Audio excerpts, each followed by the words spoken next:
இவ்வளோ தூரம் போகிறோமா? ஐயோ!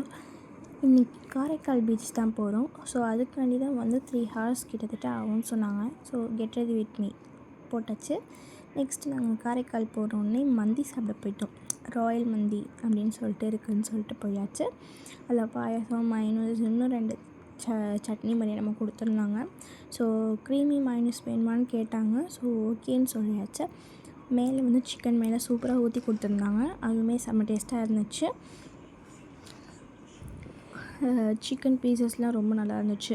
காலைல வரத்துக்கு முன்னாடி நடுவுலேயே ஒரு காஃபி, டீ, அப்புறம் பப்ஸு இதெல்லாம் வந்து சாப்பிட்டதுக்கப்புறம் தான் வந்து வண்டி வந்து ஸ்டார்ட் ஆச்சு. ஸோ அதுக்கப்புறம் வந்து குட்டியாக நடந்து வந்ததுக்கப்புறம் வந்து பீச் வந்தாச்சு. நம்ம எதுக்கு மெயினாக வந்தோன்னா பீச்சுக்காண்டி தான் வந்தோம். ஸோ காரைக்கால் பீச் வந்து ரொம்ப மோசமாக ஒஸ்ட்டாக இருந்துச்சு. எனக்கு ரொம்ப பிடிக்கவே இல்லை. ரொம்ப வந்து அலைலாம் வந்து ஒரு மாதிரி வந்துட்டு இருந்துச்சு. ஸோ நான் வந்து ஒரு ஓரமாக போய் அந்த மண்ணில் இருந்தாலும் விளாண்டுக்கிட்டு இருந்தேன். அப்புறமா வந்து அங்கேயே வந்து மில்கி மிஸ்ட் வந்து ஐஸ்கிரீம் வச்சுருந்தாங்க. ஸோ நடுவில் ட்ரெயின் போயிட்டு இருந்துச்சு. அப்படியே நாங்களும் வீட்டுக்கு போயிட்டோம். டாடா பாய்.